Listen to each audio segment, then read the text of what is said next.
There exists a moment in every human encounter, a fleeting instant when the veil between souls grows thin, where we become unwilling mirrors for one another's hidden depths. In that crystalline pause before words form, before defenses rise like ancient castle walls, something raw and unguarded passes between us. It is here in this liminal space between recognition and recoil that the great mystery of human rejection reveals itself. You have felt it, haven't you?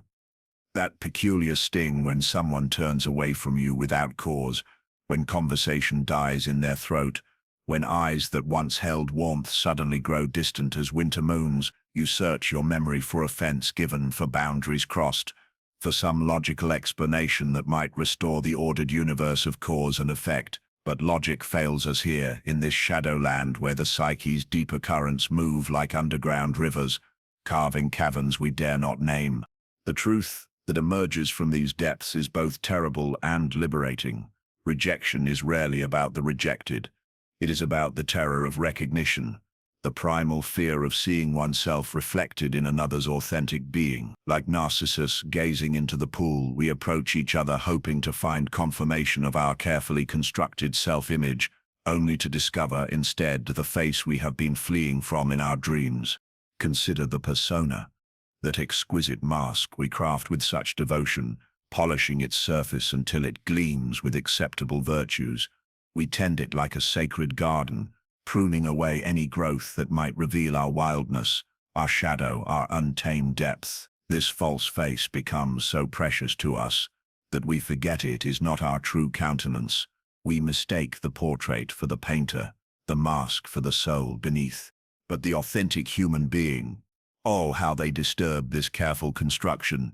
Their very presence whispers of possibilities we have renounced, of paths we abandoned in our rush toward respectability. They walk among us like emissaries from the country of the real, and their citizenship papers threaten to expose our own as forgeries. When you have been authentic, truly, courageously authentic, you have witnessed this phenomenon firsthand.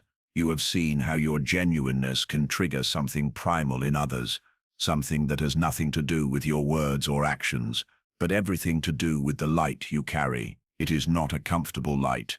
This flame of realness, it does not flatter or soothe.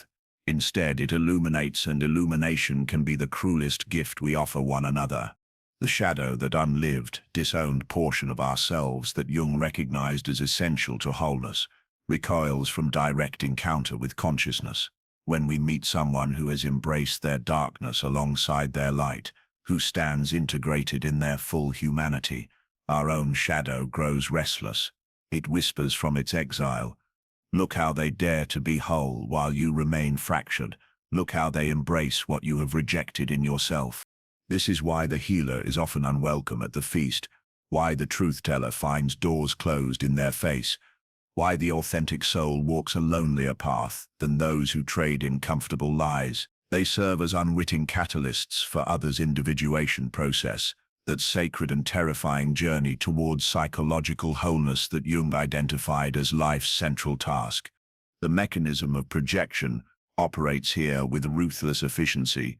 What we cannot bear to acknowledge in ourselves, we cast onto others like shadows thrown by firelight.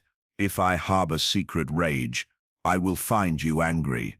If I carry unacknowledged shame, I will discover you shameful. If I possess creativity I dare not claim, I will resent your artistic expression.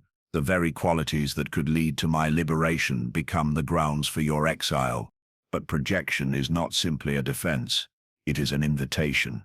Every person we reject, every quality we find intolerable in another, marks the location of our next growth. The individuals who trigger our strongest reactions are often our greatest teachers, for they show us precisely where our work lies.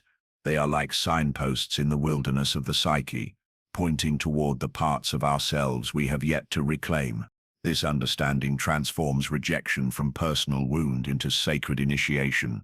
When someone turns from you in inexplicable discomfort, when your presence seems to catalyze their anxiety or anger, you are witnessing the shadow's dance of avoidance. You have become a mirror, reflecting back aspects of themselves they are not yet ready to integrate.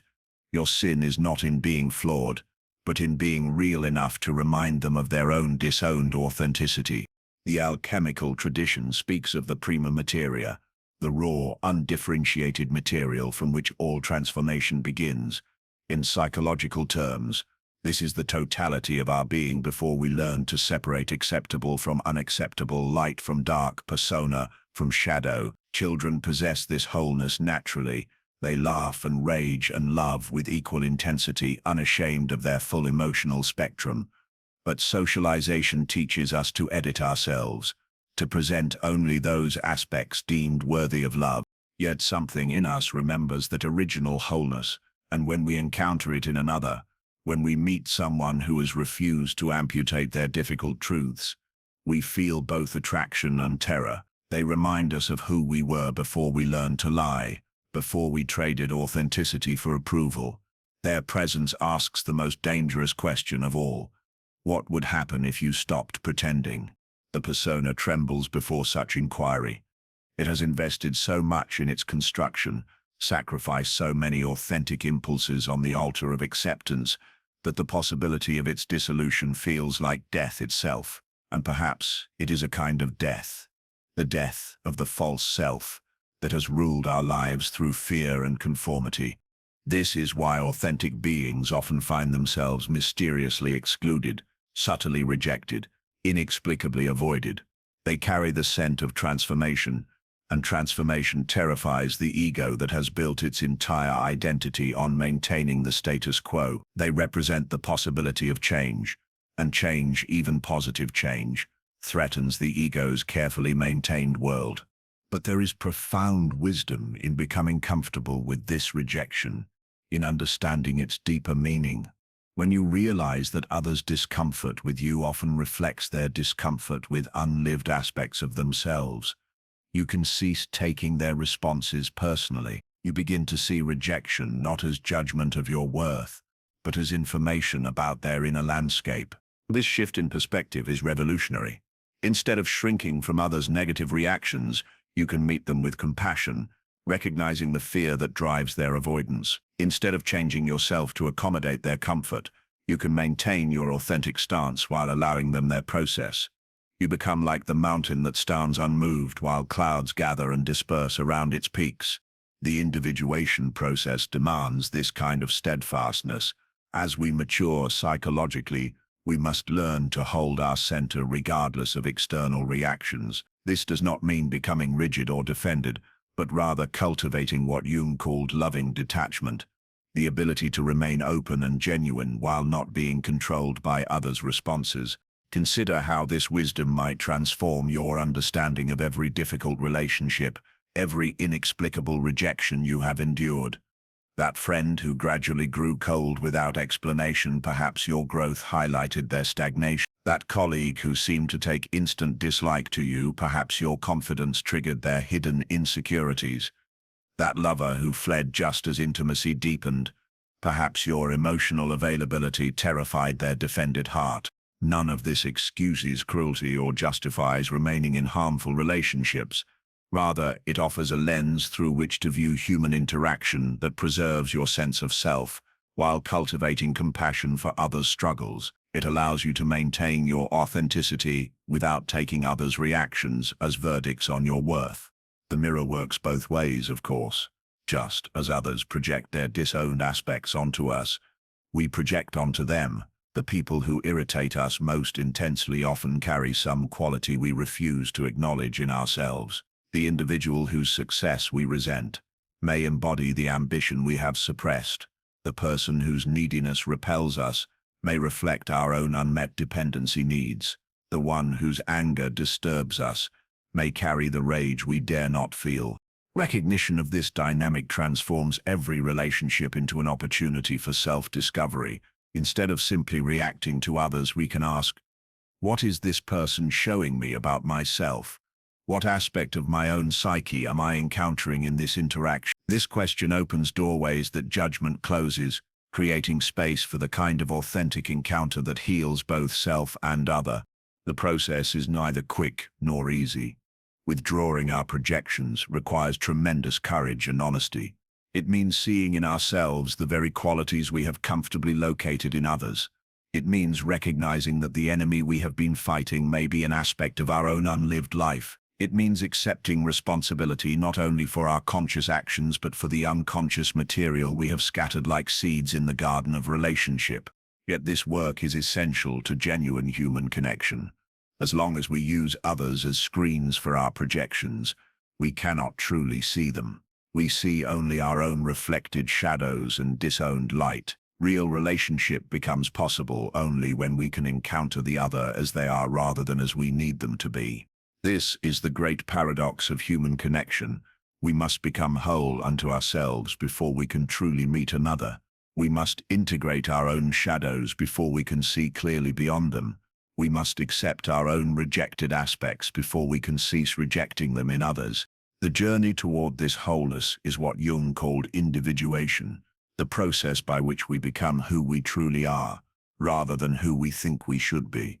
It requires facing everything we have fled from, embracing everything we have rejected, integrating everything we have projected onto others. It is perhaps the most difficult and most rewarding work a human being can undertake. Those who embark on this journey often find themselves walking alone for long stretches. Their willingness to face their own darkness, to embrace their full humanity, sets them apart from those still hiding behind masks. They become unwelcome mirrors, reflecting back truths that others are not yet ready to see. Their very presence asks questions that comfortable people prefer to avoid. But in this aloneness lies a profound gift. Freed from the need for others' approval, they can discover who they are when no one is watching. Released from the pressure to maintain a persona, they can explore their authentic depths. Liberated from the compulsion to project their shadows, they can begin the sacred work of integration. This is where rejection reveals its hidden blessing. Every door that closes because of your authenticity is a door that would have led away from your true path. Every person who cannot tolerate your realness is someone with whom genuine relationship was impossible anyway. Every rejection based on who you truly are is a redirection toward those who can appreciate your authentic being. The unwelcome mirror you provide for others is ultimately a service, though they may not recognize it as such. By refusing to hide your truth, you offer them an opportunity to confront their own. By maintaining your authenticity in the face of rejection, you demonstrate that such steadfastness is possible. By integrating your shadow rather than projecting it, you model the kind of wholeness that makes real relationship possible. Not everyone is ready for such mirrors. Not everyone can tolerate the reflection of their unlived life. Not everyone has the courage to face what you represent, and this is perfectly acceptable. The path of individuation cannot be forced upon another any more than you can force a seed to bloom. Each person must come to their own readiness in their own time. Your task is not to make others comfortable with your authenticity, but to remain true to it regardless of their reaction. Your calling is not to dim your light so that others feel less dark, but to shine it steadily as a beacon for those ready to find their way home to themselves. Your gift is not your ability to be palatable to all, but your willingness to be genuine despite the cost. In the end, the unwelcome mirror serves its purpose. Whether others look into it or turn away, those who can bear to see themselves in its reflection find opportunities for growth and healing.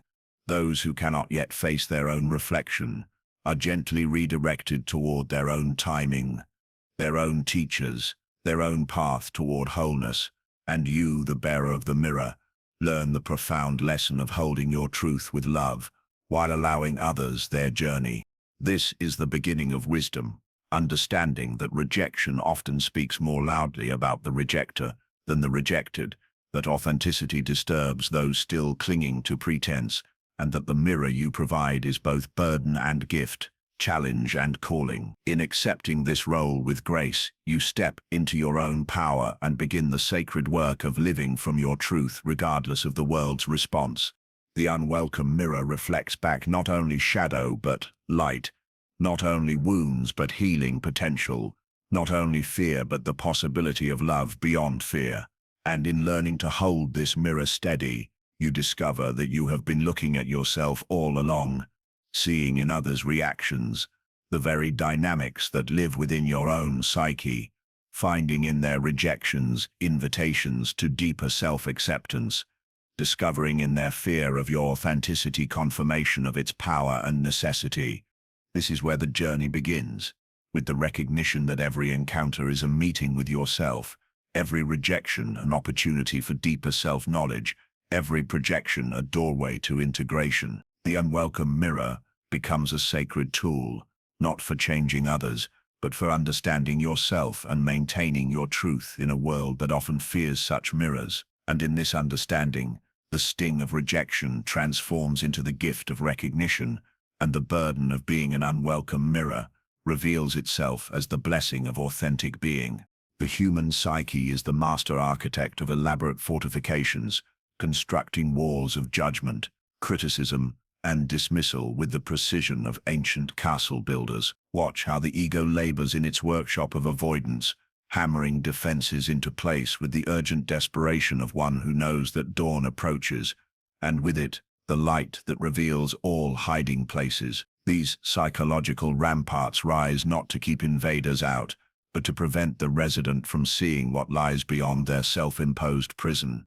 Every criticism you level at another is a brick in this wall. Every judgment you cast becomes mortar between the stones. Every dismissive gesture adds another layer to the fortress that separates you from the uncomfortable truth of your own reflection. The architecture of avoidance is both ingenious and tragic, for it accomplishes its purpose with devastating efficiency. It keeps you from seeing yourself in the mirror of the other, but it also keeps you from the very connection that could set you free. Consider the meticulous care with which we construct these defenses. We do not simply dislike others randomly. We are drawn to specific qualities for rejection, specific traits for condemnation. The person whose confidence we label as arrogance may be carrying the self-assurance we were taught to suppress. The individual whose emotional expression we judge as dramatic may embody the feelings we learn to bury. The one whose success we dismiss as luck may represent the ambition we sacrificed on the altar of humility. The shadow knows what it is doing. It directs our attention with the precision of a master craftsman, guiding us to reject in others precisely what we have rejected in ourselves. This is not random cruelty but unconscious wisdom, the psyche's attempt to maintain the fragile equilibrium of our self-concept by ensuring that all threatening qualities remain safely outside our sense of identity. But oh, the exhaustion of maintaining these walls. Feel how much energy flows into the constant vigilance required to keep the fortress secure. Notice how much attention must be devoted to scanning for threats to your carefully constructed self-image. Observe the weariness that comes from being perpetually on guard against reminders of your own disowned nature. The ego believes it is protecting you from something terrible, from shame, from inadequacy, from the unbearable truth of your complete humanity. It whispers urgent warnings. Don't look too closely at that person's joy. It might remind you of the happiness you've forgotten how to feel. Don't admire that one's creativity. It might awaken the artist you buried under practical concerns. Don't appreciate that individual's authenticity. It might challenge the performance you've mistaken for living. And so the walls grow higher, thicker, more impenetrable. We become connoisseurs of others' flaws, experts at finding the crack in every diamond, the shadow in every light. We develop sophisticated philosophies to justify our rejections, elaborate theories to explain why certain people disturb our peace. We forget that our peace was never real. It was simply the temporary quiet that comes from successful avoidance. The tragedy deepens when we realize that these fortifications imprison us as surely as they protect us. Behind our walls of judgment, we grow isolated from the very experiences that could nurture our growth. We miss opportunities for connection, for learning, for the kind of encounter that cracks us open and lets new life grow in the spaces between our certainties. The alchemical tradition understood this paradox intimately. The great work of transformation, the opus magnum, cannot begin until we dissolve the barriers that separate us from the raw material of our own being. Solve et coagula, the ancients whispered. dissolve and coagulate, break down and rebuild, death and rebirth in the endless cycle of becoming. Yet how terrifying it is to consider dismantling our carefully constructed defenses. To let the walls crumble means exposure to all we have been avoiding. It means feeling the feelings we have banished, acknowledging the truths we have denied, facing the aspects of ourselves we have condemned to exile in others. The ego recoils from such possibilities. It has invested too much in its architectural masterpiece to consider demolition. It points to the walls with pride, cataloguing their strength, their ingenuity, their effectiveness at keeping unwanted elements at bay. It cannot see that these same walls have become its prison, that the protection has become paralysis, that the defense has become defeat, but the self, that deeper center of being that Jung recognized as the true source of wisdom, knows better. It understands that every wall we build against others is ultimately a wall against ourselves. It recognizes that our fortifications keep us not only from threatening others, but from the parts of ourselves that could bring us alive. It sees that our architecture of avoidance is actually an architecture of self-abandonment. This is why certain people disturb us so profoundly. They carry what we have locked away behind our walls. They embody what we have decided is unacceptable about human nature. They represent possibilities we have ruled out for ourselves. Their very existence challenges the fundamental premise upon which our defenses rest, that some aspects of being human are too dangerous to embrace. Watch how quickly we move to rebuild when someone threatens to breach our walls. Notice the urgency with which we shore up our defenses when confronted with a mirror that shows us what we have been avoiding. Observe the elaborate rationalizations we construct to justify our aversion, the sophisticated arguments we develop to prove that our rejection is reasonable, necessary, even virtuous. The mind is endlessly creative in its service to avoidance. It will find 1,000 reasons why that person's qualities are problematic, why their way of being is wrong, why their very existence constitutes a threat to proper order. It becomes a prosecutor in the court of its own making, building cases against anyone who might serve as evidence for the defense of our disowned aspects. Yet, beneath this frenetic activity of avoidance lies a profound exhaustion. The constant maintenance of our psychological fortifications drains energy that could be flowing toward growth, creativity, connection. We become curators of our own limitations, guardians of our own prison, architects of our own exile from the fullness of life. The invitation that emerges from this recognition is both simple and revolutionary. What if we stopped building walls and started building bridges? What if instead of fortifying ourselves against others' challenging qualities, we asked what these qualities might teach us about ourselves? What if we viewed every person who disturbs our peace as a messenger bringing news from the country of our own unlived life? This shift in perspective requires tremendous courage. It means acknowledging that our certainties might be defenses, that our judgments might be projections, that our rejections might be misdirected self-knowledge. It means considering the possibility that the qualities we find most objectionable in others might actually be aspects of ourselves that we have been too frightened to explore. The process begins with a kind of architectural assessment, examining the walls we have built, understanding their construction, recognizing the purposes they serve. This is not about condemning ourselves for having defenses. They were built for good reasons, often as protection during times when we were genuinely vulnerable. The question is whether they still serve us or whether they have become obstacles to the very safety and connection we originally sought to secure. Each wall tells a story. The barrier against emotional expression might have been erected during a childhood where feelings were met with punishment or neglect. The fortification against ambition might have been built to protect us from the shame of failure or the burden of others' expectations. The defense against authenticity might have been constructed when being genuine led to rejection or ridicule. Understanding these origins allows us to approach our defenses with compassion rather than judgment. We can appreciate the wisdom that built them while recognizing that the conditions that made them necessary may no longer exist. We can honor the protection they provided while acknowledging that they may now be preventing the very experiences that could heal the wounds they were designed to shield. The dismantling of our architecture of avoidance is not a violent demolition, but a careful, conscious deconstruction. Like archaeologists uncovering ancient treasures, we excavate our defenses layer by layer, discovering beneath each wall some aspect of ourselves that we buried for safekeeping. The process is slow, sometimes painful, but ultimately revelatory. As the walls come down, something miraculous happens. The energy that was bound up in maintaining our defenses is suddenly available for other purposes.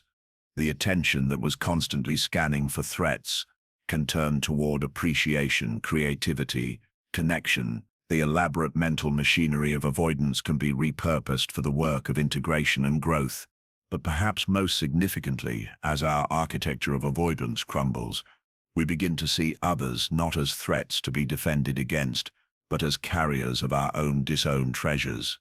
The person whose confidence once triggered our judgments becomes a teacher of self-assurance. The individual whose emotional expression once made us uncomfortable becomes a guide to our own feeling nature. The one whose success once provoked our envy becomes an inspiration for our own unrealized potential. This transformation of perception changes everything. Where once we saw enemies, we now see teachers. Where once we encountered threats, we now find invitations. Where once we built walls, we now construct bridges of understanding and connection. The architecture of avoidance reveals itself to have been, all along, an architecture of postponement, a way of delaying the inevitable encounter with our own complete nature. But postponement is not prevention, and what we avoid in others must eventually be faced within ourselves. The qualities we reject, the traits we condemn, the aspects of humanity we find unbearable, all of these live within us, waiting patiently for recognition, acceptance, integration. The great irony is that our defenses often attract exactly what they are designed to repel.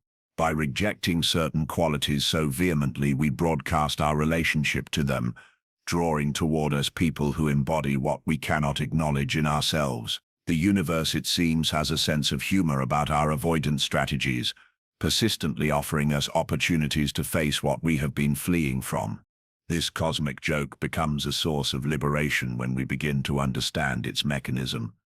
Instead of seeing repeated encounters with disturbing qualities as bad luck or poor judgment in choosing companions, we can recognize them as invitations to wholeness. Instead of wondering why we keep attracting the same kinds of problematic people, we can ask what aspect of ourselves these people are reflecting back to us. The architecture of avoidance, we discover, is actually a map of our own psyche, a blueprint that shows precisely where our work of integration lies. Every wall marks the location of buried treasure. Every defense points toward disowned potential. Every rejection highlights an aspect of ourselves that seeks recognition and embrace. In this light, our most challenging relationships become our greatest teachers. Our most disturbing encounters become our most valuable opportunities for growth. The people who trigger our strongest defenses are often carrying the keys to our liberation, not because they can free us, but because they show us exactly where we have imprisoned ourselves. This understanding transforms the entire enterprise of human relationship. Instead of seeking others who confirm our existing self-concept, we can appreciate those who challenge it.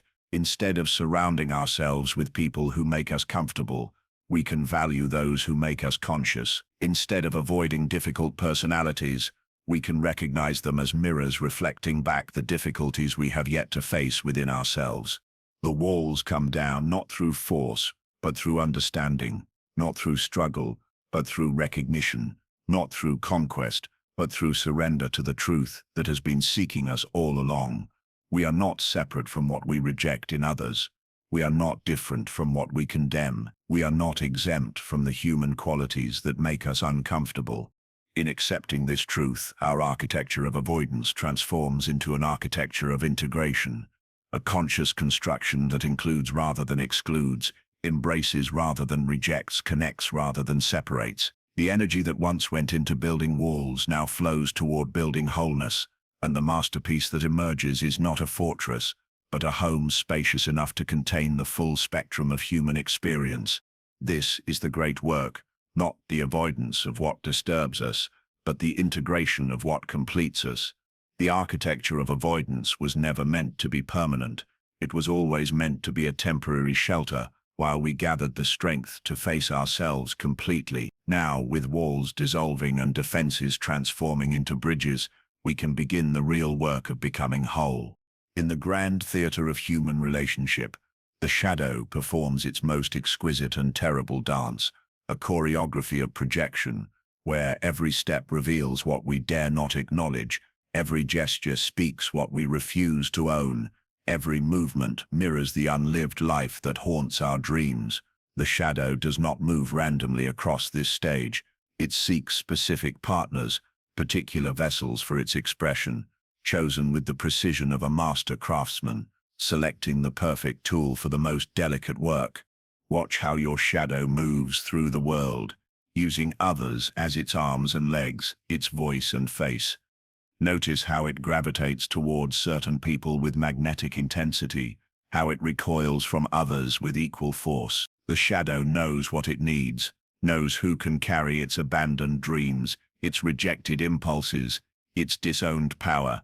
It casts these treasures onto others, like seeds scattered by an unconscious gardener, hoping that somewhere, somehow, these aspects of your unlived life might find expression. The most violent rejections we experience often signal the proximity of our most precious shadow material. The person whose confidence makes you recoil may be carrying the self-assurance you learned to suppress when authority figures punished your early attempts at assertion. The individual whose creativity fills you with inexplicable resentment may embody the artistic soul you sacrificed on the altar of practical survival. The one whose emotional freedom triggers your judgment may represent the feeling nature you buried beneath layers of rational control. This is the shadow's dance of recognition, not the comfortable acknowledgement of conscious kinship, but the uncomfortable stirring that signals the presence of what we have exiled from ourselves. It is recognition that arrives dressed as rejection, kinship that announces itself through aversion, homecoming that feels like invasion. The shadow operates with ancient wisdom, older than consciousness, deeper than thought. It understands that what we have rejected within ourselves cannot simply disappear. It must find expression somewhere, somehow, and so it seeks vessels, carriers, embodied representatives of our unlived possibilities. It projects onto others, not randomly but purposefully, creating in the external world the very qualities we have banished from our internal landscape. Consider the phenomenon of the couple who seems perfectly matched in their shared hatred of a particular trait, both despising weakness, both condemning emotional expression, both rejecting vulnerability. What they fail to recognize is that their mutual enemy is actually their shared shadow, the aspect of humanity they have both disowned and projected onto others. Their bond is built not on love of what they are, but on fear of what they might become if they allowed their rejected qualities to surface. The shadow's dance becomes most visible in our strongest reactions. Notice how certain people can trigger disproportionate responses in you, a minor behavior that provokes major irritation, a simple comment that unleashes unexpected fury, a particular quality that disturbs your equilibrium for days. These are not random emotional storms, but precise psychological weather, generated by the atmospheric pressure that builds when our projected shadow material draws near. The mechanism is elegant in its complexity. The shadow does not simply reject itself. It creates elaborate stories to justify its projections, sophisticated philosophies to explain its aversions, detailed character analyses to rationalize its reactions. It becomes a master storyteller, weaving narratives that cast others as villains and itself as the innocent victim of their problematic natures. But the stories always reveal more about the storyteller than about their subjects. The person you describe as too emotional reveals your own relationship with feeling. The individual you label as arrogant exposes your own suppressed confidence. The one you condemn as selfish illuminates your disowned capacity for self-care and self-assertion. The shadow's dance reaches its most intricate movements in intimate relationships, where proximity makes projection both easier and more devastating. We choose partners not only for their conscious qualities, but for their ability to carry our shadow material. We fall in love not only with who they are, but with who we have forbidden ourselves to be. We create relationships that are unconscious theaters, where our unlived dramas can play out through the bodies and souls of others. This is why so many relationships begin with fascination and evolve into frustration. The very qualities that initially attracted us, our partner's spontaneity, confidence, emotional expressiveness, gradually become sources of irritation as our shadow material becomes activated. What we once found charming, we now find problematic. What we once admired, we now criticize. The dance partner who once moved so gracefully to our shadow's rhythm now seems to be stepping on our toes. The tragedy is that we often destroy relationships precisely because they are working too well at bringing our shadow material to consciousness. The partner who mirrors our disowned aggression becomes too angry. The one who reflects our unlived creativity becomes impractical. The one who embodies our suppressed vulnerability becomes needy. We reject them for carrying exactly what we unconsciously asked them to carry. Yet within this tragedy lies the seed of transformation. Every projection is an invitation to reclaim what we have disowned. Every shadow dance is an opportunity to recognize and integrate aspects of ourselves that we have kept in exile. The people who trigger our strongest reactions are often our most valuable teachers, for they show us precisely where our work of individuation lies. The integration of shadow material begins with recognition, the difficult acknowledgement that what we find intolerable in others likely exists within ourselves in some form. This recognition requires tremendous honesty and courage, for it means admitting that we are not who we have pretended to be, that our self-concept has been built on the foundation of rejected aspects of our own nature. The process begins subtly, with moments of uncomfortable recognition. You find yourself reacting strongly to someone's behavior and suddenly catch a glimpse of the same tendency within yourself. You criticize another person's choice and realize you are fighting your own identical impulse. You condemn someone's weakness and recognize the vulnerability you have been desperately hiding. These moments of recognition are invitations to the dance of integration. Instead of immediately returning to the familiar rhythm of rejection and projection, you can pause in the space between recognition and reaction. You can ask, what is this person showing me about myself? What aspect of my own nature am I encountering in this interaction? What part of my unlived life is seeking expression through this projection? The questions themselves begin the transformation by shifting from judgment to curiosity, from reaction to reflection, from rejection to recognition. You interrupt the automatic dance of projection. You create space for consciousness to enter the theater of relationship, space for choice to emerge from the mechanical movements of unconscious reaction. This is not easy work. The shadow's dance has been choreographed over years, decades, perhaps lifetimes of repetition. The steps feel natural, automatic, inevitable. To change the dance requires learning new movements, developing new rhythms, finding new partners who can support conscious relationship rather than unconscious projection. The integration process unfolds in stages, like a complex piece of music moving through different movements. First comes recognition, the uncomfortable acknowledgement of what we have been projecting. Then comes ownership, the difficult acceptance that these projected qualities actually belong to us. Finally comes integration, the even more challenging work of finding healthy ways to express these previously rejected aspects of ourselves. Each stage brings its own gifts and challenges. Recognition brings relief, the liberation of understanding why certain people have such powerful effects on us, but also anxiety as our carefully constructed self-image begins to crack. Ownership brings honesty, the integrity of seeing ourselves more completely, but also shame as we confront the gap between who we thought we were and who we actually are. Integration brings wholeness, the joy of reclaiming our full humanity, but also responsibility as we must learn to live with and express aspects of ourselves we have long disowned. The shadow's dance of recognition transforms as we become conscious participants rather than unconscious performers.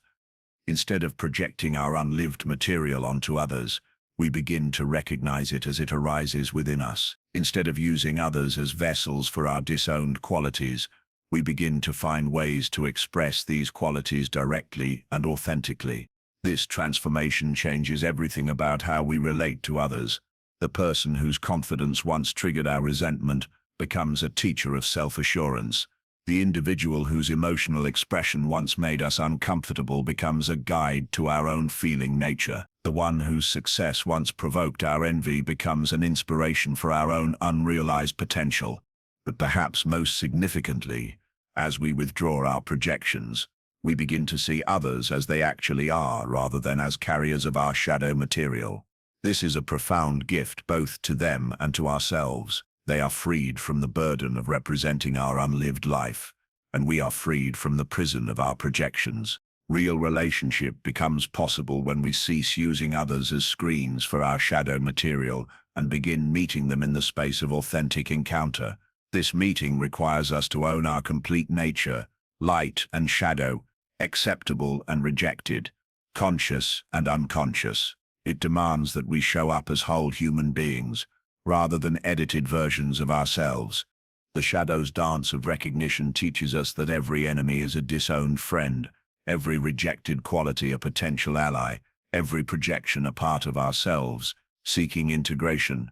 The people who disturb us most are often carrying aspects of our own nature that we desperately need to reclaim. They are not obstacles to our growth, but invitations to our wholeness. This understanding brings profound compassion both for ourselves and others. We begin to see that everyone is carrying shadow material, everyone is projecting onto others, everyone is engaged in the complex dance of recognition and avoidance that characterizes unconscious relationship. We are all in our own ways, seeking wholeness through the complicated choreography of human interaction. The shadow's dance need not remain unconscious forever. Through awareness, honesty, and courage, we can transform it from an automatic projection of our unlived material onto others into a conscious integration of our complete nature within ourselves. We can learn to recognize our shadow's movements, to own what we have disowned, to express what we have repressed. This transformation is perhaps the most important work we can do, not only for our own wholeness, but for the healing of human relationship itself. As we cease projecting our shadow material onto others, we contribute to a more conscious world where people can meet each other authentically rather than through the distorting lens of projection. The dance continues, but its steps become conscious, its rhythm becomes chosen, its partners become aware. The theater of relationship transforms from a stage for unconscious drama into a sacred space where souls can meet in truth, and the shadow, no longer forced to express itself through others, finds its place in the integrated wholeness of conscious being. In this integration, we discover that the shadow was never our enemy, but our ally, never our weakness, but our strength, never our shame, but our completion. The qualities we rejected in ourselves and others reveal themselves as essential aspects of our full humanity, necessary notes in the symphony of complete being. The shadow's dance of recognition becomes, finally, a dance of celebration, a movement not away from our complete nature, but toward it, not in rejection of what we are, but in embrace of all we can become. And in this dance we find not the destruction of our carefully constructed identity, but its transformation into something far more authentic, far more alive, far more whole than we ever dared imagine possible. There walks among us a figure of ancient mystery, the wounded healer who carries both the deepest pain and the greatest medicine, who embodies simultaneously the question and the answer, the wound and its healing, like the mythic Chiron, centaur of wisdom pierced by an arrow that could never be removed. These souls serve as living bridges between suffering and transformation, their very existence a testament to the alchemical truth that our greatest wounds become our most powerful sources of healing. You may recognize yourself in this archetype, may feel the familiar ache of carrying medicine that others both desperately need and unconsciously reject. The wounded healer does not choose their calling. It chooses them, marking them with experiences that crack them open, that strip away illusions, that initiate them into the deepest mysteries of human suffering and resilience. They become unwitting repositories of collective pain, carrying not only their own wounds but the unexpressed anguish of those around them. The paradox reveals itself in countless subtle ways. Your presence soothes those who are ready to heal, yet disturbs those who are not. Your hard-won wisdom offers hope to some, while threatening others who have built their identities around their wounds. Your embodiment of transformation reminds people of their own potential for change, and change, even healing change, terrifies those who have found safety in familiar suffering. This is why the wounded healer so often finds themselves mysteriously excluded from circles where their medicine is most needed. They carry the scent of possibility, and possibility can be more terrifying than despair. Despair is familiar, predictable, safe in its known parameters, but possibility demands courage, requires change, asks for the kind of faith that wounded hearts have often lost. The wounded healer learns early that their very existence raises uncomfortable questions for others. If they can heal from such deep wounds, what does that say about my own healing? If they can transform such profound pain, what excuse do I have for remaining stuck? If they can find meaning in their suffering, what am I to make of mine?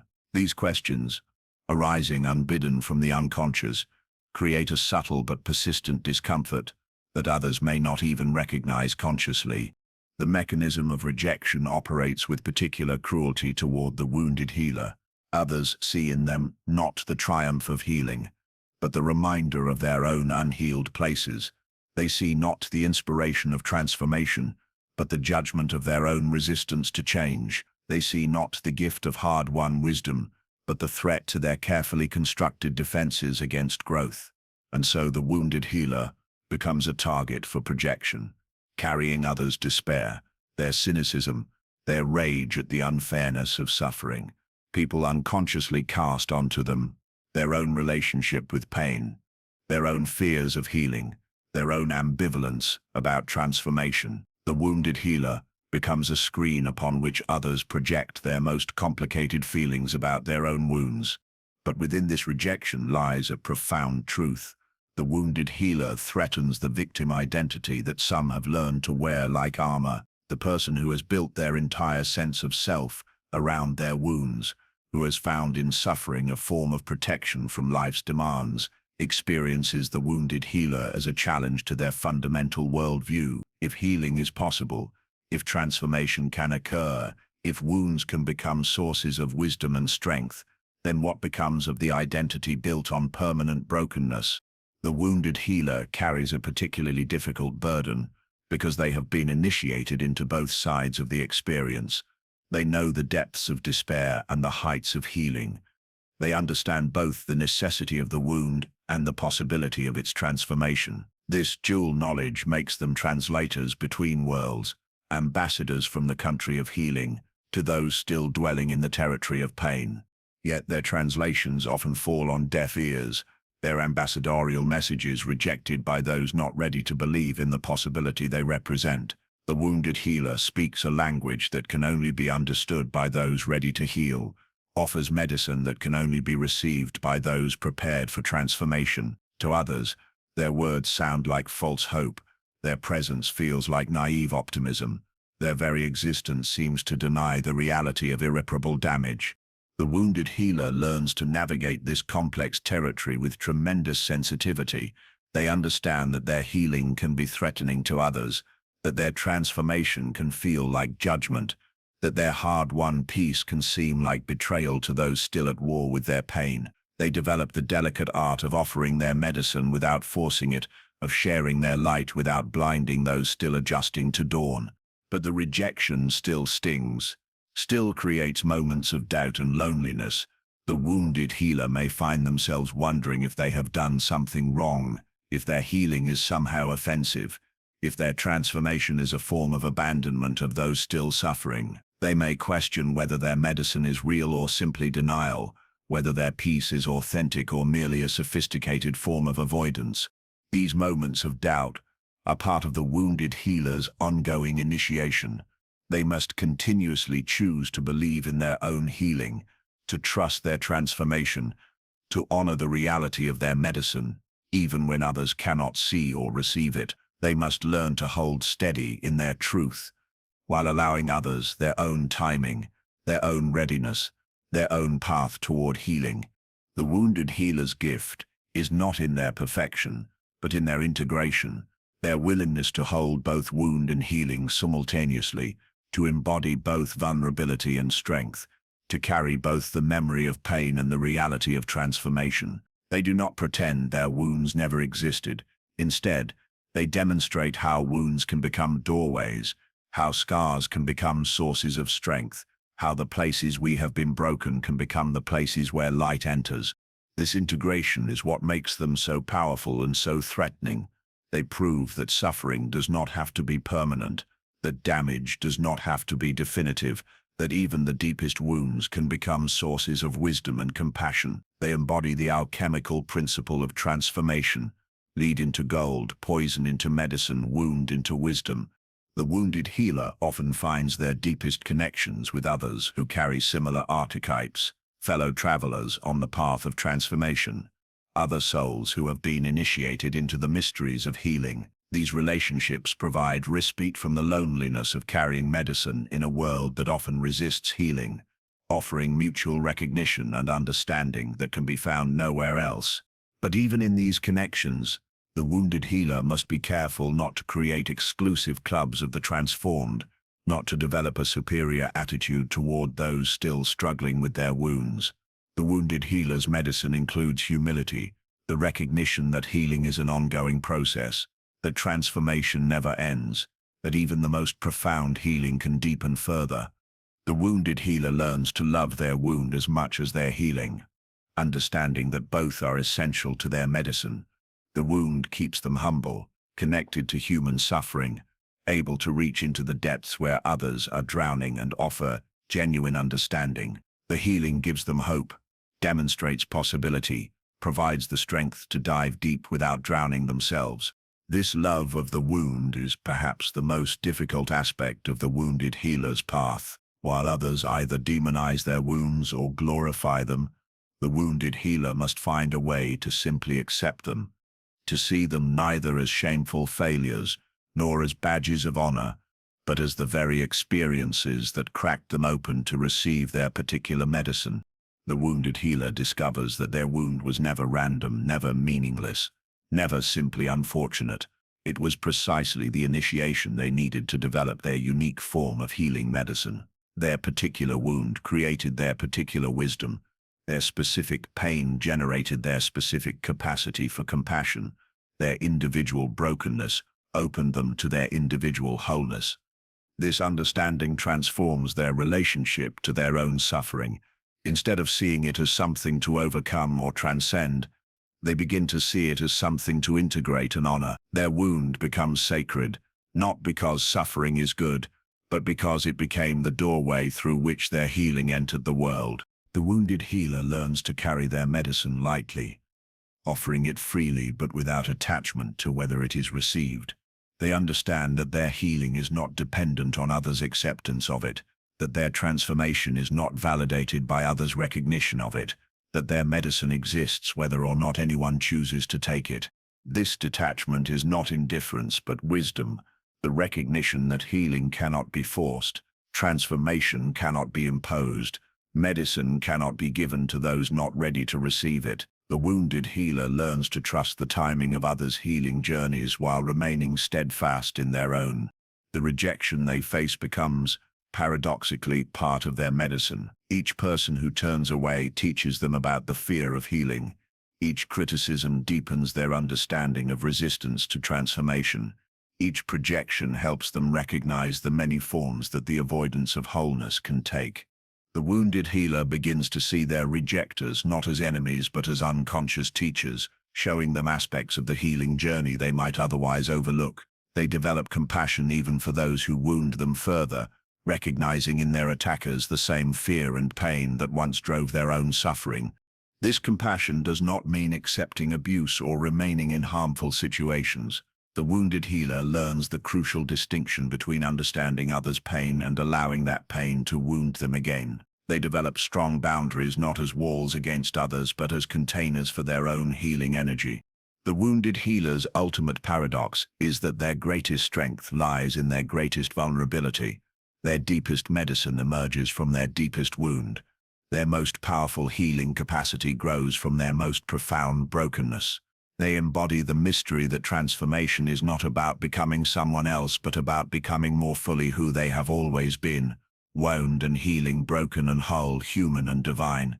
In accepting this paradox, the wounded healer finds peace not in being understood, but in understanding, not in being accepted, but in accepting, not in being healed by others, but in offering healing regardless of reception. They discover that their medicine exists, not for external validation but for its own sake, not to fix the world, but to add their unique note to the symphony of healing that plays whether anyone is listening or not.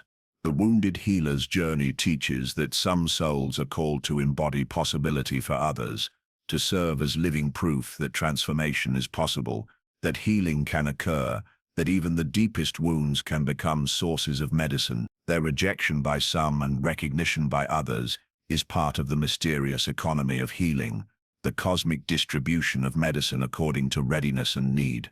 In the end, the wounded healer learns to love both their wound and their healing, both their pain and their medicine, both their rejection and their acceptance. They discover that their paradox is not a problem to be solved, but a mystery to be lived, not a contradiction to be resolved, but a complexity to be embraced. And in this embrace they find their true calling, not to heal others, for that is not within their power, but to embody healing so completely that others might remember their own capacity for transformation. They become living reminders that wounds can heal, that broken places can become sacred spaces, that even the deepest suffering can be transformed into the most profound medicine.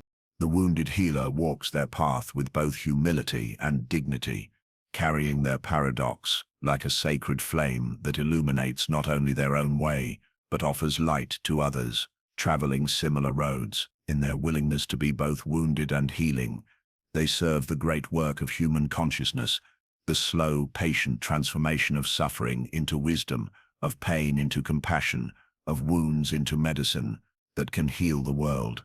There exists within the fabric of human consciousness a delicate equilibrium, a carefully maintained balance between what is shown and what is hidden, what is expressed and what is suppressed, what is authentic and what is performed. This collective agreement to maintain our masks, to honor our personas, to participate in the great theater of acceptable behavior, creates a kind of psychological climate, a shared atmospheric pressure that keeps everyone's false selves comfortably in place.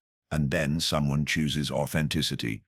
Someone decides to live from their true self rather than their carefully constructed persona.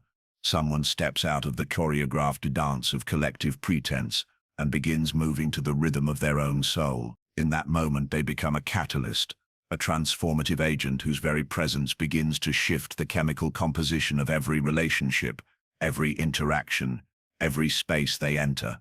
You have felt this shift, haven't you?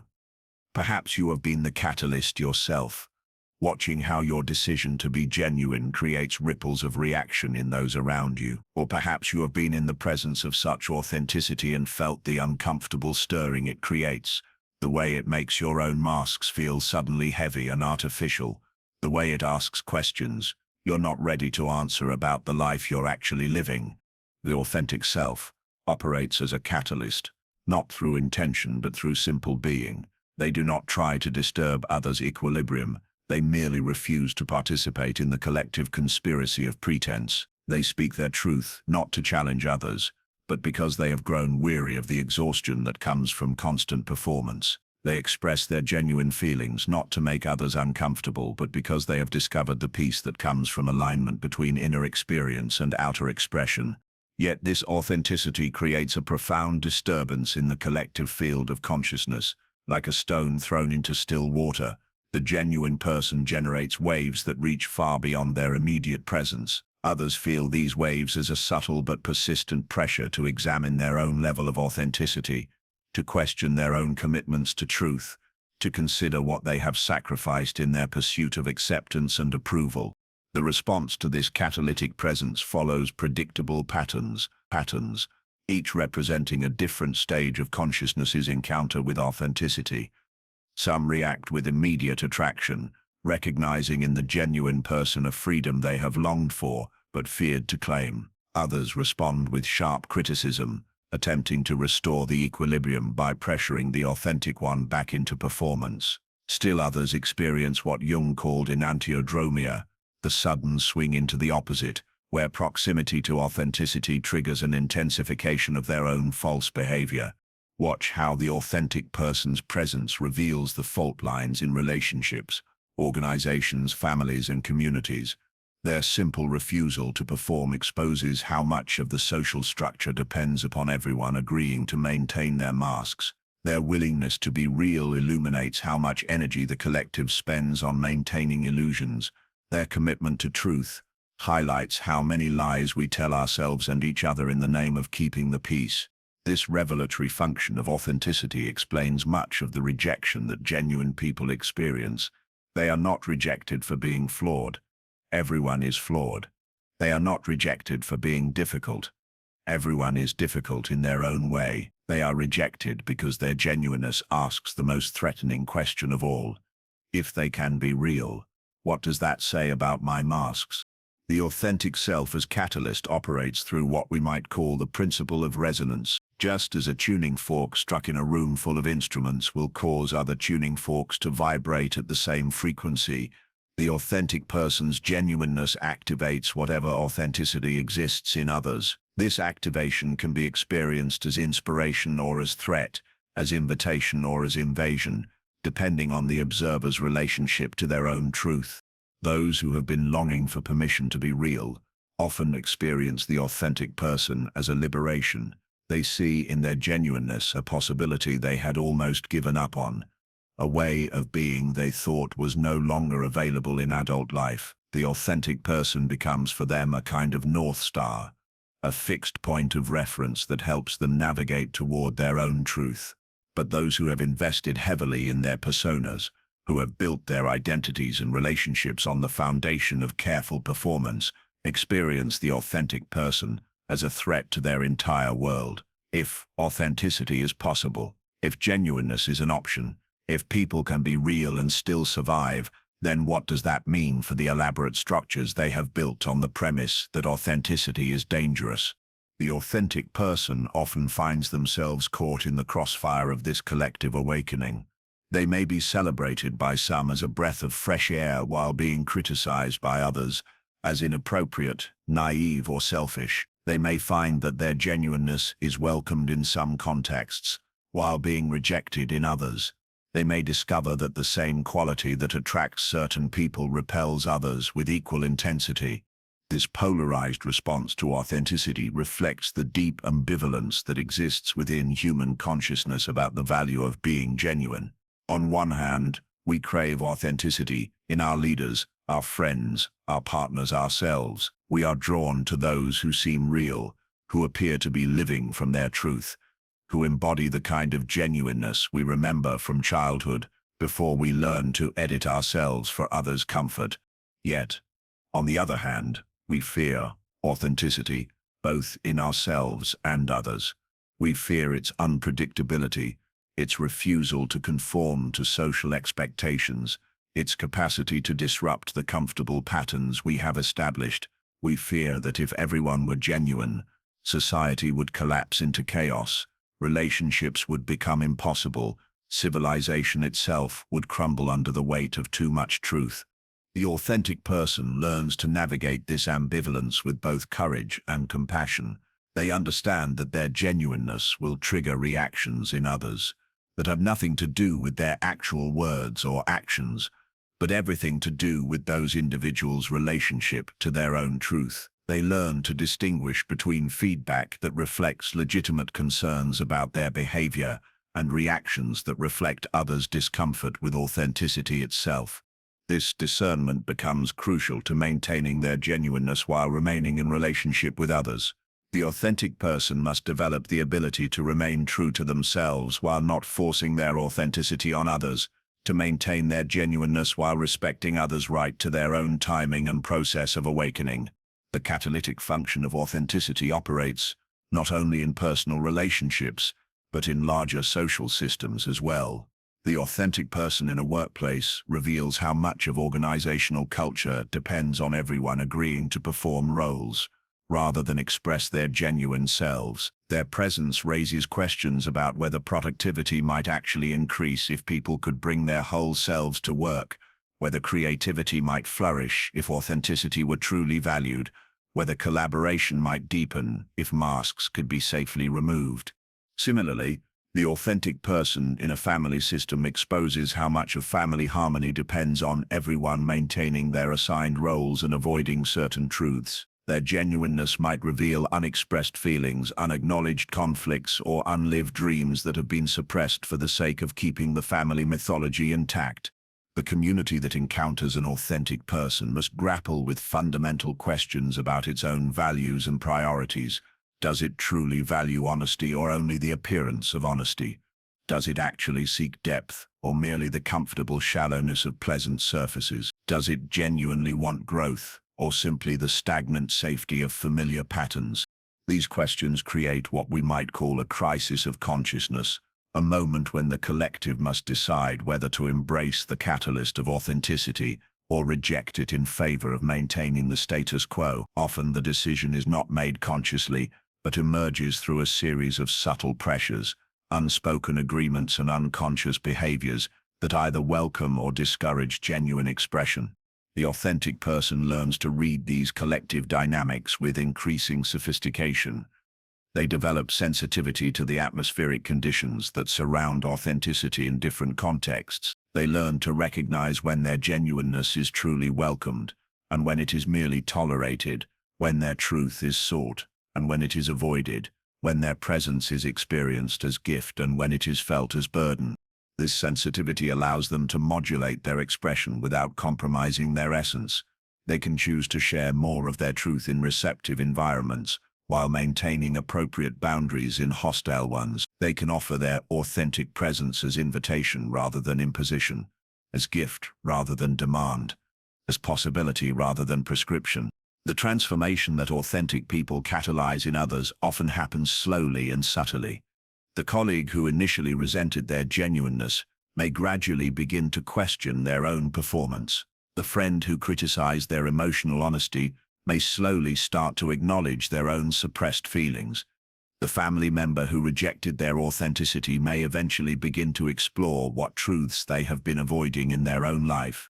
This delayed response is part of the mysterious timing of consciousness awakening.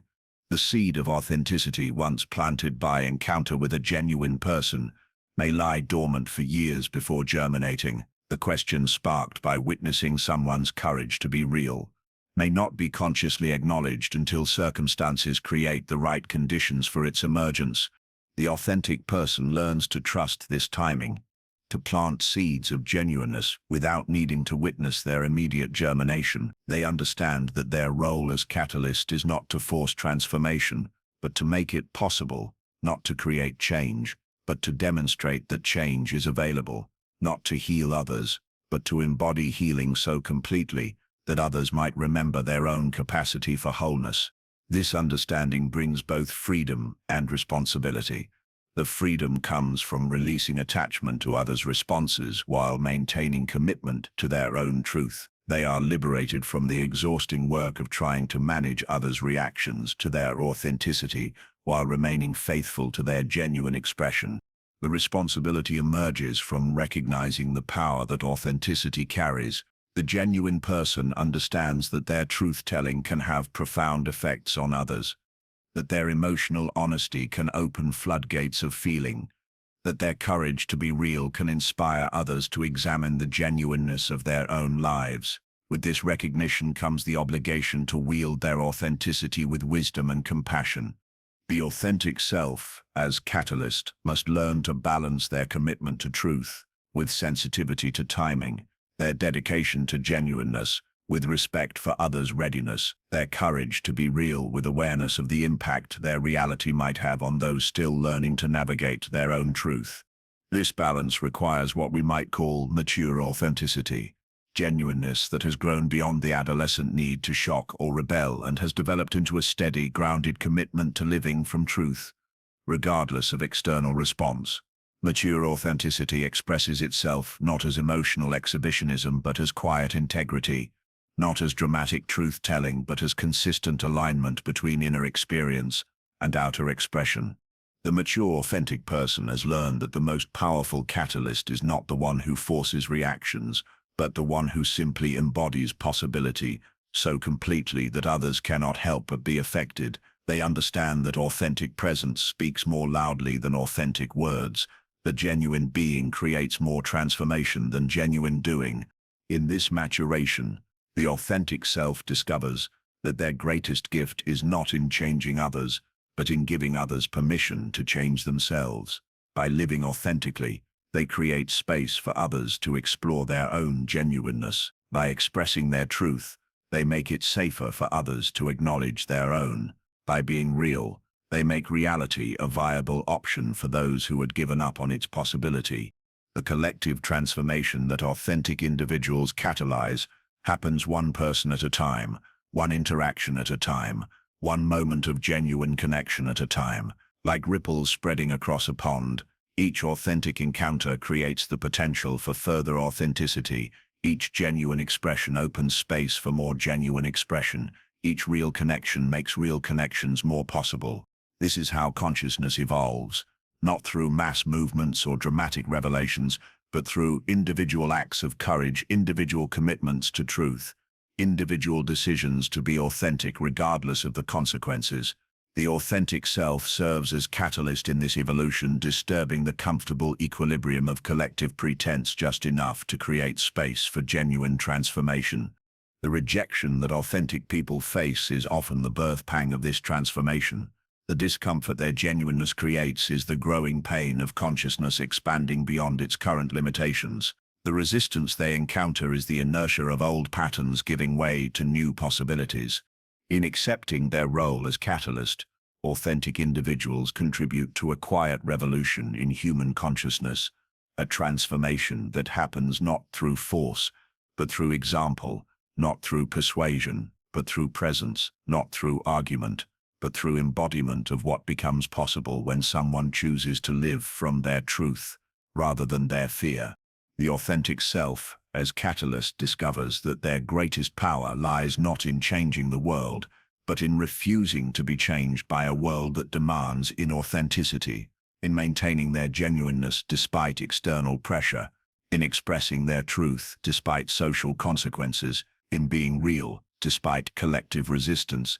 They become living proof that authenticity is possible, that truth can be lived, that genuine existence is available to anyone willing to pay its price. And the price, they learn, is not as high as they once feared. The freedom that comes from authentic living far outweighs the temporary discomfort of others' reactions. The peace that emerges from alignment between inner truth and outer expression transcends the anxiety of social disapproval. The joy that flows from genuine self-expression surpasses any pleasure found in performance and pretense. In this discovery, the authentic self finds both their calling and their gift, to serve as catalyst for consciousness, to disturb the comfortable sleep of collective pretense, to ask through their very being the questions that awaken others to their own possibilities for genuine living. They become agents of transformation not through intention but through integrity, not through effort but through authenticity, not through doing but through being authentically themselves in a world that has forgotten how to be real. In the hidden depths of collective consciousness, there operates an ancient mechanism as old as human civilization itself, the unconscious designation of certain individuals to carry what the community cannot bear to acknowledge in itself. These modern-day pharmacos, these carriers of the collective shadow, walk among us, bearing the projections of the many, experiencing rejection not for who they are as individuals, but for what they represent to the collective psyche. The selection is never random, never accidental. The collective unconscious possesses an uncanny ability to identify those souls capable of bearing its disowned material, those individuals whose particular sensitivity makes them ideal vessels for projected darkness and light alike. They may carry unusual gifts that threaten conventional mediocrity, unusual wounds that expose collective vulnerability, or unusual wholeness that challenges collective fragmentation. Watch how this ancient ritual unfolds in families, where one child becomes the repository for all the family's unresolved conflicts, unexpressed emotions, and unlived dreams. This designated child carries not only their own struggles, but the accumulated shadow material of generations. They become the family's symptom, its problem, its source of both shame and secret fascination. Through their exile, the family maintains its illusion of functionality, projecting onto the scapegoat all that it cannot accept about its own nature. The mechanism operates with equal precision in larger social groups. In every community, workplace, or organization, there emerges someone who becomes the carrier of collective discomfort. They may be the one who asks uncomfortable questions, who expresses inconvenient truths, who embodies qualities that the group both envies and fears. Through subtle but persistent pressure, they are marginalized, criticized, or excluded, allowing the collective to maintain its identification with virtue while projecting its shadow onto the designated other. The scapegoat often possesses qualities that the collective desperately needs, but cannot consciously acknowledge wanting. They may carry the creativity that a rigid system fears, the emotional honesty that an emotionally numb group cannot tolerate, the spiritual sensitivity that a materialistic culture finds threatening. Their very existence reminds the collective of what it has sacrificed in its pursuit of conformity, safety, or respectability. This is why the rejection of the scapegoat often feels so intense, so disproportionate to any actual transgression. The community's response is not really to the individual's behavior, but to what that individual represents: the return of the repressed, the unwelcome reminder of what has been collectively disowned, the mirror reflecting back the group's own abandoned aspects. The psychological economy of scapegoating serves multiple functions for the collective.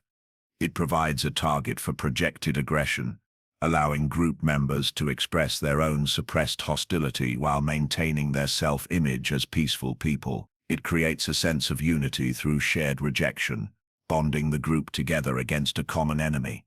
Most importantly, it preserves the collective's identification with its idealized self-image by locating all problematic qualities in the designated outsider. The scapegoat learns early that their experience of reality differs fundamentally from the official version maintained by the group.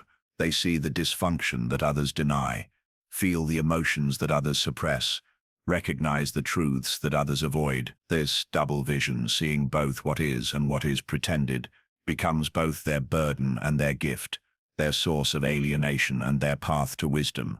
Living as the collective shadow's scapegoat requires developing extraordinary inner strength and clarity.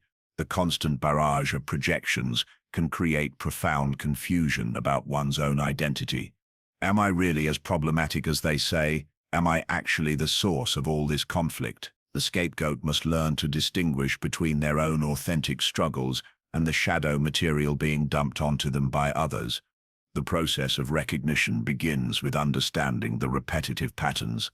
Why do similar conflicts follow me from group to group? Why do I always seem to become the problem person regardless of the setting? Why do people react to me with such intensity even when my behavior seems relatively benign? These questions can lead to the crucial realization that the reactions are often about what the individual represents rather than who they actually are.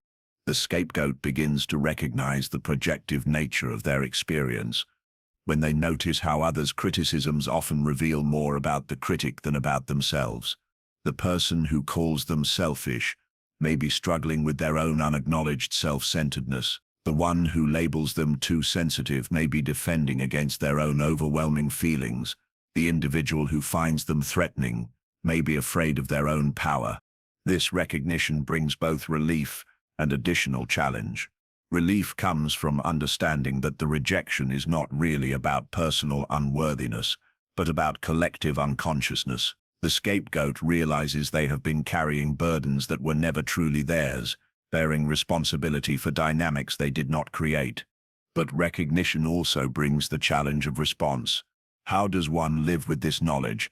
How does one function in groups that unconsciously need someone to reject?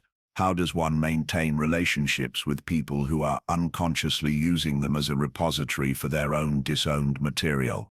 The path forward requires what we might call conscious scapegoating, the deliberate choice to carry certain projections with awareness, rather than unconscious absorption. The conscious scapegoat understands their role in the collective's psychological economy, while maintaining clear boundaries about what they will and will not accept.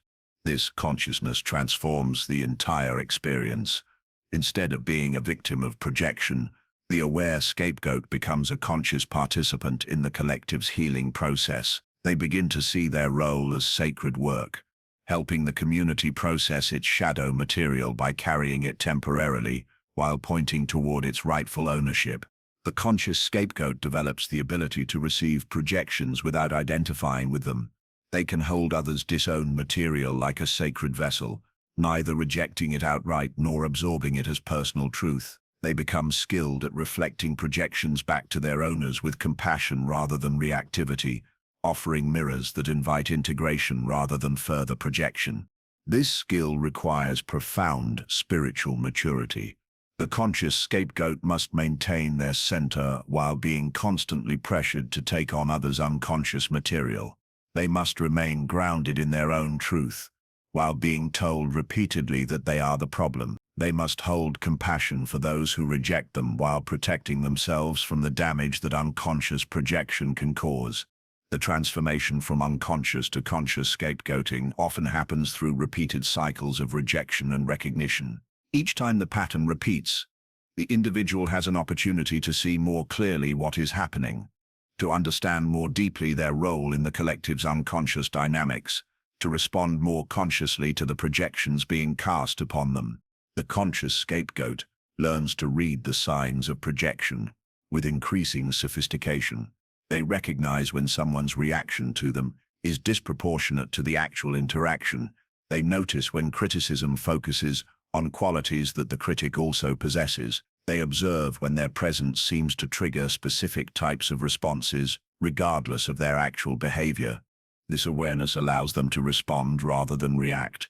Instead of defending against projections or absorbing them unconsciously, they can acknowledge them while maintaining their own center. They might say, "I notice you're having a strong reaction to me. I wonder what this might be bringing up for you." They learn to redirect projections back to their source with curiosity rather than judgment. The conscious scapegoat also develops the ability to choose their battles wisely. They understand that not every projection needs to be addressed, not every unconscious dynamic needs to be made conscious, not every group is ready for the mirror they provide. They learn to discern when their presence serves the collective's growth and when it simply provides a target for unproductive shadow projection. This discernment leads to what we might call strategic scapegoating, the conscious choice of where and when to serve in this role. The aware individual learns to identify groups and relationships that can benefit from their mirror function, while avoiding those that simply want to abuse them as a projection target. The conscious scapegoat begins to see their role as a form of service to collective consciousness. By carrying shadow material with awareness, they help communities process what they cannot yet consciously acknowledge. By maintaining their truth in the face of projection, they model the possibility of living authentically despite collective pressure. By reflecting back what others project onto them, they offer opportunities for growth and integration. This service orientation transforms the experience of being a scapegoat from victimization to vocation. The individual begins to understand their sensitivity to projection, not as a curse but as a calling, their ability to trigger others' shadow material, not as a flaw but as a gift to collective healing. But this transformation requires clear boundaries and strong self-care practices. The conscious scapegoat must learn to discharge the shadow material they carry for others, to cleanse themselves of projections that are not their own, to maintain their energetic integrity while serving as a vessel for others' unconscious material. They develop practices for distinguishing between their own emotions and feelings they have absorbed from others. They learn techniques for returning projections to their source without taking on guilt or responsibility for others' unconscious dynamics. They cultivate support systems that can see them clearly, beyond the roles they play in others' psychological dramas. The conscious scapegoat also learns to appreciate the gifts that come with their role. They develop extraordinary empathy, deep psychological insight, and profound understanding of human nature. They become skilled at reading unconscious dynamics, recognizing projection, and facilitating shadow integration. Their experiences as carriers of others' disowned material give them unique wisdom about the hidden dimensions of human relationship. Perhaps most importantly, they learn to love themselves despite or perhaps because of their role as carriers of collective shadow. They develop unshakable self-worth that does not depend on others' approval or acceptance. They find their value not in being liked or welcomed, but in serving consciousness, not in avoiding conflict, but in facilitating necessary healing. The liberation of the conscious scapegoat comes not from escaping their role, but from transforming their relationship to it. They cease being victims of projection and become conscious facilitators of collective healing. They stop absorbing others' shadow material and start reflecting it back for integration. They quit trying to prove they are not what others project onto them and begin using those projections as information about what the collective needs to heal. This transformation has profound implications for the communities that unconsciously create scapegoats. When someone refuses to absorb projections unconsciously, when they begin reflecting shadow material back to its source, when they stop playing the victim role in the collective psychological drama, the entire system is forced to evolve. The community can no longer maintain its illusions as easily when the designated shadow carrier begins pointing back to the true source of the shadow material. The group's unconscious dynamics become more visible when the scapegoat refuses to provide a convenient target for projection. The collective is invited to own its shadow when the usual repository begins returning it to sender. This is why the conscious scapegoat often faces intensified rejection before experiencing any relief. The collective, deprived of its usual shadow dump, may increase pressure on the designated carrier to resume their unconscious role. The community may escalate its projections when its usual patterns are disrupted by awareness. But the conscious scapegoat, grounded in understanding of their role and committed to serving collective healing, can withstand this increased pressure. They understand that the intensification is often a sign that transformation is occurring, that consciousness is increasing, that healing is possible. The ultimate gift of the conscious scapegoat is demonstrating that it is possible to carry others' projections without being destroyed by them, to serve collective healing without sacrificing personal wholeness, to facilitate shadow integration without losing oneself in others' unconscious material, in accepting their role with consciousness rather than unconsciousness, with choice rather than compulsion, with wisdom rather than victimization. They transform an ancient wound into modern medicine. They show that the designated outsider can become the conscious insider, that the rejected scapegoat can become the honored healer, that the carrier of collective shadow can become the facilitator of collective light. The scapegoat's journey from unconscious victim to conscious servant of healing represents one of the most profound transformations available to human consciousness. It is the alchemical work of turning the lead of projection into the gold of integration, the poison of shadow into the medicine of wholeness, the wound of rejection into the healing of recognition. And in this transformation, both the individual and the collective are liberated, the scapegoat from unconscious absorption of others' projections, and the community from its dependence on having someone to carry what it cannot yet consciously own. The ancient ritual of scapegoating evolves into the modern practice of conscious shadow work, and the healing of human consciousness advances one awakened scapegoat at a time. There comes a moment in the life of every soul destined for wholeness, when the comfortable illusions of collective belonging begin to crumble like ancient parchment exposed to sudden light. This is the hour of initiation. Though few recognize it as such when it first arrives, it comes not with fanfare or ceremony, but with the quiet devastation of discovering that the paths others walk with such apparent certainty lead nowhere that your deepest self wishes to go. The call to individuation is simultaneously the most natural and most unnatural movement of human consciousness. Natural because it represents the fundamental drive of the psyche toward integration and wholeness, as inevitable as the seed's impulse to become the tree, as undeniable as the river's journey toward the sea, yet unnatural because it requires us to turn away from the gravitational pull of collective comfort, to step outside the warm circle of shared assumptions and commonly held beliefs that have sustained us since childhood. Jung understood this paradox intimately, having walked the lonely path himself through the dark wood of his own confrontation with the unconscious. He knew that individuation is not a choice in the conventional sense, but a calling that arrives unbidden, like a knock at the door in the middle of the night from a messenger whose face we cannot see but whose authority we cannot question. Those who answer this knock find themselves embarked upon a journey that will transform them so completely that they can never again fit comfortably into the shapes their former lives demanded.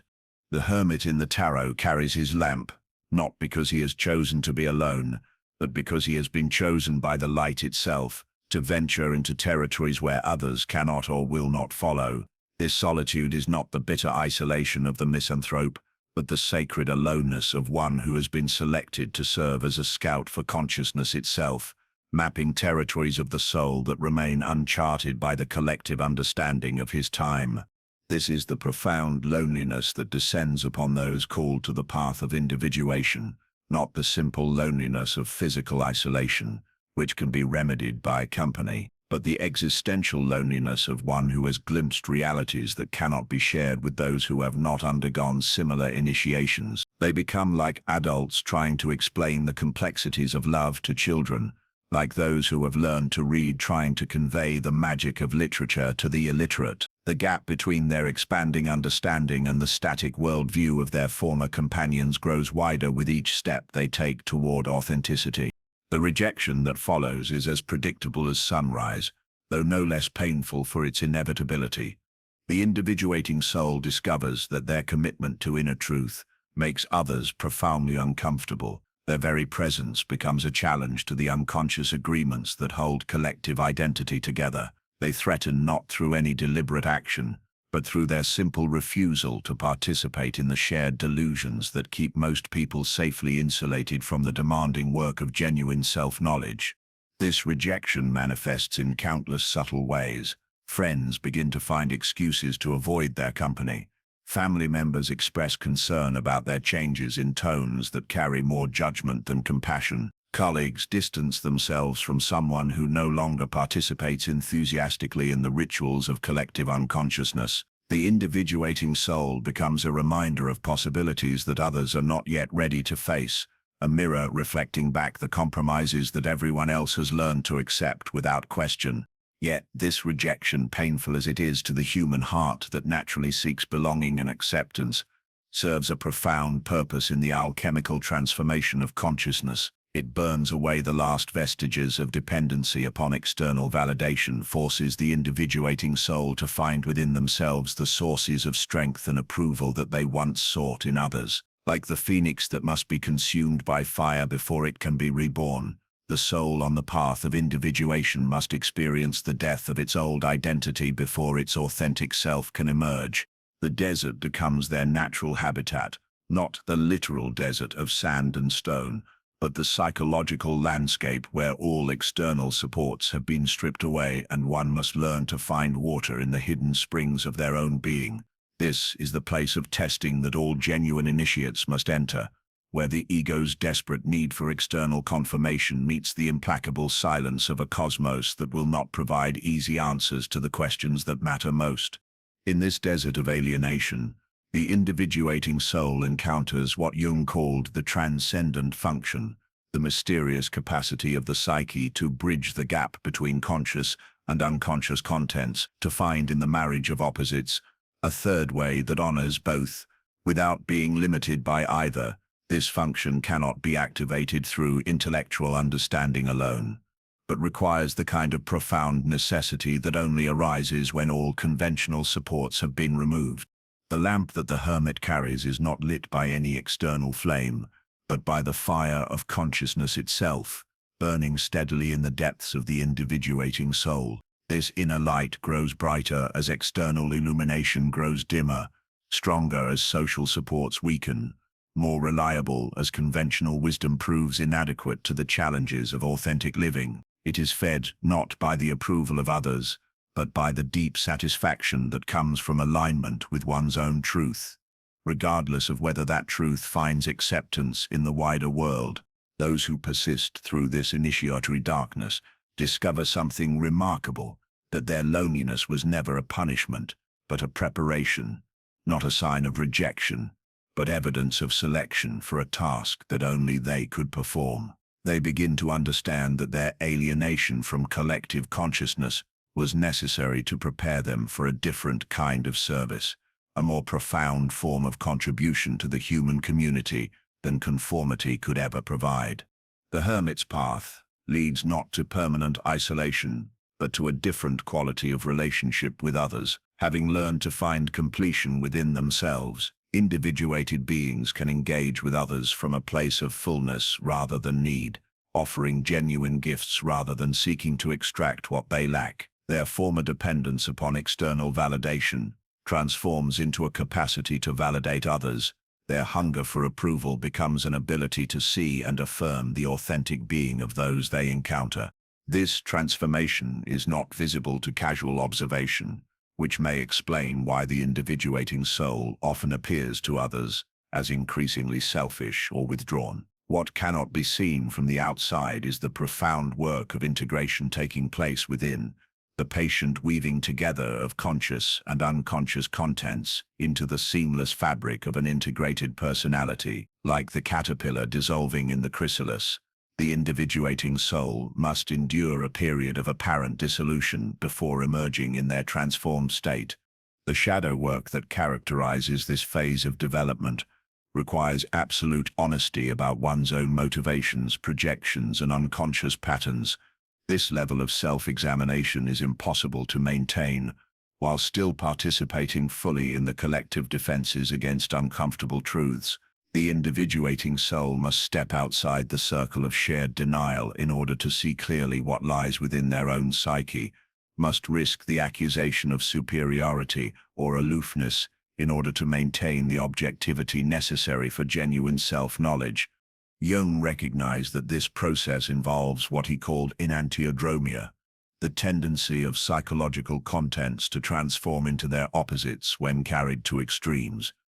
The individuating soul's apparent selfishness reveals itself over time as the deepest form of selflessness, their withdrawal from collective activities, as preparation for more meaningful engagement, their rejection of conventional wisdom, as the prelude to discovering wisdom that serves not just themselves, but the collective evolution of consciousness itself.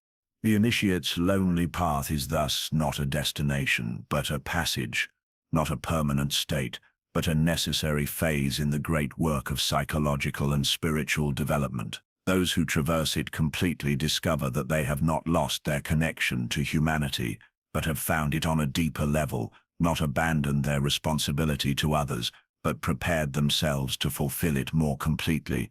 The desert that seems so barren reveals itself to those who learn its ways as abundantly fertile.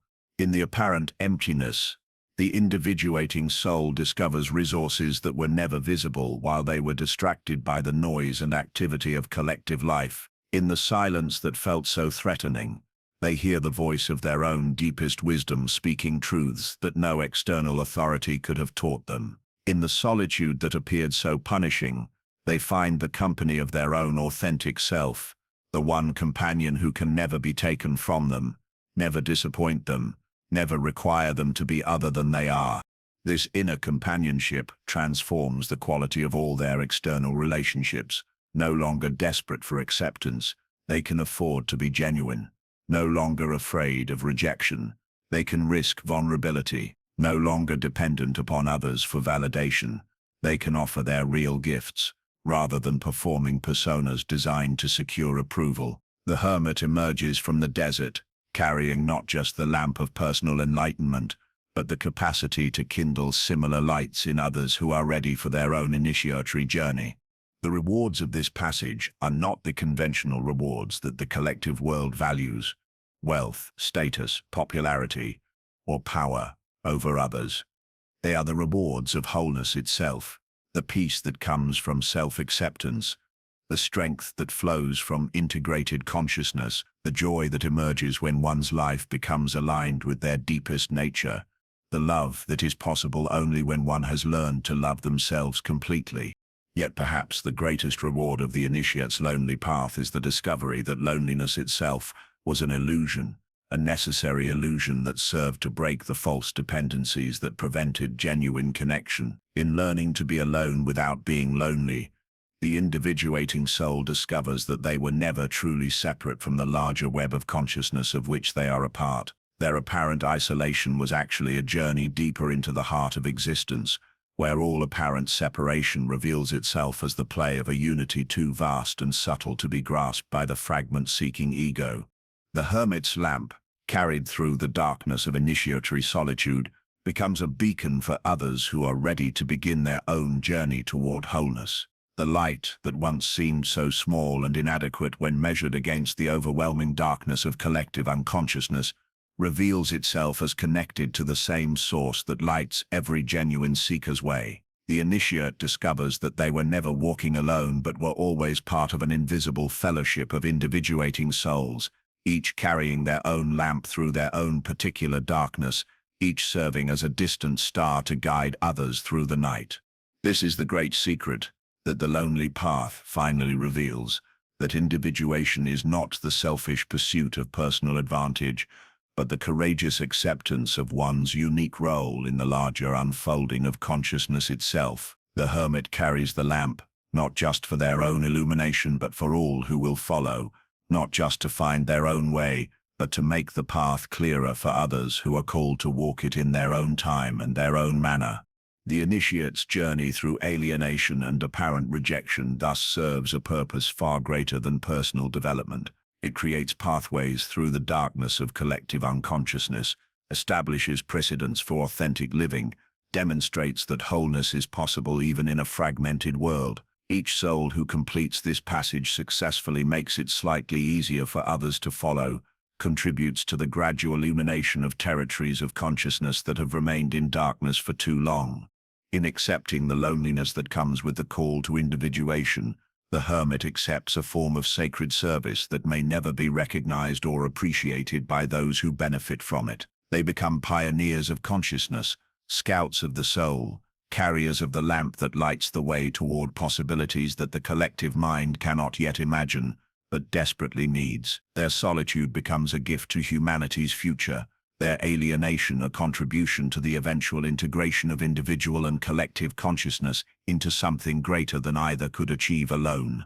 The desert blooms for those who learn its secrets, revealing that what appeared to be emptiness was actually fullness too subtle for ordinary perception, that what seemed like abandonment was actually selection for a task of ultimate importance. The initiate emerges from their lonely path, not bitter or withdrawn, but radiant with the deep satisfaction that comes from having discovered their authentic place in the cosmic order, their unique contribution to the endless work of consciousness awakening to itself through the vehicle of human experience. This is the hermit's final revelation, that the lamp they carried through the darkness was never theirs alone, but belonged to the eternal light that seeks to manifest through every human soul brave enough to venture beyond the comfortable boundaries of collective unconsciousness into the vast territories of individual authenticity. In walking the lonely path, they discover that they were never truly alone, but were always accompanied by the very source of consciousness itself, always guided by the same wisdom that moves the stars in their courses and calls every seed toward its own unique flowering. In the great work of psychological transformation, there comes a reckoning more terrifying than any external judgment, more challenging than any worldly ordeal, more alchemically potent than any chemical dissolution. This is the moment when all that we have cast into the outer darkness, all that we have located safely in others rather than acknowledging within ourselves, must return home to its rightful owner. The projections we have hurled across the chasm of consciousness like desperate prayers to unknown gods must be withdrawn, owned and integrated into the wholeness we seek to become. Jung understood this process as perhaps the most crucial phase of individuation, the work that separates authentic psychological development from mere intellectual understanding. For it is one thing to comprehend theoretically that we see in others what we refuse to acknowledge in ourselves, and quite another to face the living reality of our own shadow staring back at us from the mirror of honest self-examination. This is the nigrido of personal alchemy, the blackening phase where all our carefully constructed defenses dissolve into primordial chaos, where death precedes the possibility of rebirth. The mechanism of projection operates like an unconscious defense system designed to protect the ego from aspects of reality it cannot yet bear to face. What we find most intolerable in ourselves gets unconsciously ejected from our self-image and attached to others, creating a world populated by convenient repositories for our disowned qualities. The cruel person we despise carries our own capacity for cruelty. The selfish individual we judge embodies our own hidden selfishness. The weak person we dismiss reflects our own unacknowledged vulnerability. This psychological sleight of hand serves the ego well in the short term, allowing us to maintain a simplified and largely positive self-image while experiencing the complex fullness of human nature safely displaced onto others. We become the heroes of our own stories by casting others in the roles of villains, victims or fools. Yet this apparent solution to the problem of psychological complexity creates a far greater problem. It makes genuine relationship impossible and authentic self-knowledge unattainable.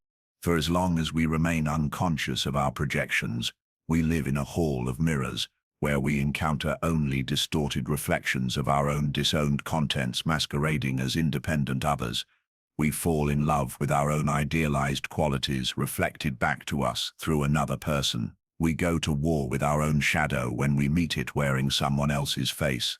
We seek in others what we have failed to develop in ourselves, and rage against them when they fail to provide what only we can give ourselves. The withdrawal of projections begins when we develop sufficient psychological strength to bear the weight of our own complexity. This strength does not come from willpower or intellectual understanding, but from the gradual expansion of consciousness that allows us to hold paradox without immediately resolving it into comfortable simplicities. We must learn to be simultaneously strong and weak, generous and selfish, wise and foolish, loving and hateful, not in alternating sequence but in the paradoxical unity that characterizes all authentic being. The process often begins with small recognitions that feel like minor earthquakes in the stable geography of our self-understanding. We notice ourselves reacting with unusual intensity to someone's behavior and catch a glimpse of our own face in theirs. We find ourselves obsessively critical of a particular quality in others, and sense the uncomfortable stirring of that same quality within ourselves. We experience an inexplicable attraction or repulsion to someone, and realize we are encountering aspects of our own nature that we have kept carefully hidden even from ourselves. These initial recognitions are like the first drops of rain that herald an approaching storm. What follows is the systematic dismantling of the elaborate psychological edifice we have constructed to avoid facing the full truth of our own nature. Every enemy we have created through projection must be recognized as a teacher. Every quality we have rejected in others must be acknowledged as a potential within ourselves. Every judgment we have cast must return to its source for examination and integration. The alchemical tradition understood this process as the nigrido, the blackening phase where all the carefully separated elements of the personality must be dissolved back into their original undifferentiated state before true transformation can occur. Just as the alchemist must reduce all materials to their prima materia before the great work can proceed, the individuating soul must return to the chaos of unmediated self-encounter before psychological integration becomes possible. This phase of the work feels like death, because in a very real sense, it is death. The death of the idealized self-image we have spent years constructing and defending. The persona we have worn like protective armor, must be stripped away to reveal the tender vulnerability beneath. The shadow we have projected onto others must be welcomed home like a prodigal child, whose return disrupts the comfortable order of our psychological household. The return of the shadow is perhaps the most challenging aspect of projection withdrawal, because it forces us to confront our capacity for everything we have most condemned in others. The person who has self-righteously judged others for their cruelty must acknowledge their own sadistic impulses. The one who has prided themselves on their honesty must face their capacity for deception.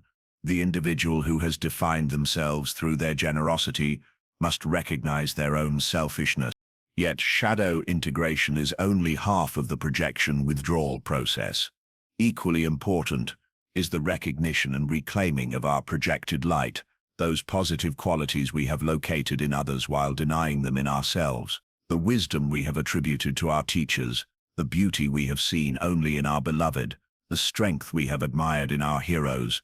All of these must be recognized as reflections of our own potential, temporarily projected outward, but ultimately belonging to us. This reclamation of projected light can be even more challenging than shadow integration because it requires us to accept our own greatness, our own capacity for wisdom, beauty and strength. The ego that has learned to find identity through limitation and lack may find it more threatening to acknowledge its own magnificence than its own darkness. To accept our projected light means to take responsibility for developing and expressing our gifts, rather than remaining safely small and hidden. The withdrawal of projections creates what Jung called a conjunction oppositorum, a union of opposites within the psyche. We must learn to hold both our light and our shadow, our strength and our weakness, our wisdom and our foolishness, in conscious tension. This holding is not the static balance of compromise, but the dynamic equilibrium of integration, where seemingly contradictory aspects of our nature reveal themselves as complementary facets of a greater wholeness. This integration process unfolds through what might be called the alchemy of suffering. Each projection that returns home brings with it a measure of psychological pain, as we are forced to abandon the comfortable simplicities of our former self-understanding. The enemy who was safely external becomes an internal reality we must learn to befriend. The weakness we have projected onto others becomes a vulnerability we must acknowledge and integrate. The darkness we have located in the world reveals itself as resident within our own heart. Yet, this suffering serves a profound purpose in the economy of psychological transformation. It burns away the false structures that have kept us separated from our own wholeness, like the alchemical fire that dissolves crude ore to reveal the gold hidden within. The pain of projection withdrawal dissolves the ego's defensive structures to reveal the self that has always been present but obscured by our attempts to remain unconscious of our full nature. The return of projections also transforms our relationship with others in ways that initially feel like loss, but ultimately reveal themselves as liberation.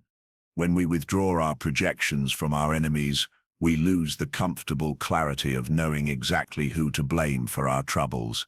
When we reclaim our projections from our heroes, we lose the safety of remaining small while others carry our greatness. When we integrate our projections from our beloved, we lose the illusion that another person can complete us. Yet what we gain through this process is immeasurably greater than what we lose. We gain the capacity for genuine relationship based on seeing others as they actually are, rather than as repositories for our disowned contents. We gain access to our own power rather than seeking it through identification with others. We gain the foundation for authentic love that emerges from wholeness, rather than from the desperate attempt to use others to fill our psychological gaps. The alchemical tradition spoke of this transformation as the movement from negrido through albedo to rubedo, from blackness through whiteness to redness, from dissolution through purification to integration. The return of projections represents the negrido phase, where all our carefully maintained psychological structures must be dissolved. What follows is the albedo phase of clarification, where we begin to see ourselves and others with unprecedented clarity, freed from the distorting lens of unconscious projection. This clarity brings with it a profound humility that is simultaneously a form of empowerment. We can no longer maintain the illusion of our own innocence, but we also can no longer deny our own magnificence. We must accept responsibility for both our capacity for evil and our potential for good, both our tendency toward destruction and our ability to create beauty. This acceptance of our full human nature creates a foundation for authentic action in the world. The final phase, the libido, represents the integration of all that has been dissolved and clarified into a new form of consciousness that transcends while including all previous levels of development. The person who has successfully withdrawn their projections operates from a different relationship to both themselves and others. They no longer need enemies to carry their shadow or heroes to embody their potential. They have become whole enough to engage with others from a place of completion rather than seeking completion through others. This integration creates what might be called psychological sovereignty, the capacity to take full responsibility for our own inner life, while allowing others the freedom to be themselves, rather than the carriers of our unconscious contents. We become capable of genuine love, because we are no longer trying to extract from others what we have failed to develop in ourselves. We become capable of authentic authority because we are no longer trying to avoid responsibility for our own darkness by locating it in others. The return of projections also reveals the profound interconnectedness that projection had obscured. When we recognize that what we have been seeing in others has actually been aspects of ourselves, we begin to understand that the boundaries between self and other are far more permeable than the ego imagines. We discover that we live in a field of consciousness where individual psyches interpenetrate in ways that make projection not just a psychological defense, but a reflection of actual psychological reality. This recognition leads to a profound shift in how we understand both personal responsibility and collective participation. We become responsible not just for our conscious actions but for the unconscious contents we have been projecting into the collective field. We recognize that our inner work is not just personal development, but a contribution to the healing of the collective shadow. Every projection we withdraw, every aspect of our nature we integrate, serves not just our own individuation but the individuation of the human community as a whole. Jung understood that this individual work of projection withdrawal was essential, not just for personal psychological health, but for the future of human civilization. As long as we remain unconscious of our projections, we will continue to create enemies out of others who carry our shadow, continue to seek salvation through leaders who embody our projected light, continue to live in a world where genuine understanding and cooperation remain impossible. The withdrawal of projections is thus both the most personal and the most political work available to human consciousness. It is personal because it requires us to face aspects of ourselves we have spent years avoiding. It is political because it dismantles the psychological mechanisms that make war, oppression, and exploitation possible. When we stop projecting our shadow onto others, we can no longer justify treating them as less than human. When we reclaim our projected light, we can no longer remain passive victims waiting for others to save us. This is the great promise that emerges from the alchemical process of projection withdrawal, that individual psychological integration can contribute to collective transformation, that personal shadow work can serve the healing of the world. Each person who completes this work becomes a point of healing in the collective consciousness, a place where the ancient patterns of projection and scapegoating can be transformed into new possibilities for authentic relationship and cooperation. The enemies who taught us about our own capacity for hatred become sources of gratitude once we recognize the gifts they brought. The teachers who carried our projected wisdom become fellow travelers on the path once we reclaim our own authority. The beloved who embodied our projected light becomes a genuine partner once we stop trying to extract from them what we must develop in ourselves. In the end, the return of projections reveals itself not as loss, but as homecoming, the return of all our scattered parts to their rightful place within the wholeness we were always meant to become. The alchemical work of nigredo, albedo, and rubedo transforms the crude ore of unconscious projection into the gold of integrated consciousness, where we can finally encounter both ourselves and others with the clarity that makes authentic relationship possible for the first time. There comes a moment in the soul's long journey when the veils of illusion begin to part, when the fog that has obscured true vision slowly lifts, revealing the landscape of authentic relationship. It is here, in this sacred clearing, that we encounter the profound mystery of the hieros gamos, the sacred marriage between self and other that transcends all the projections and reflections that have held us captive in the theater of unconscious relationship. For too long, we have wandered through the world as sleepwalkers, casting the shadows of our unintegrated psyche upon every face we meet. The beloved becomes a screen for our anima projections, the friend a repository for our unlived potential, the stranger a canvas upon which we paint the dark colors of our shadow. In this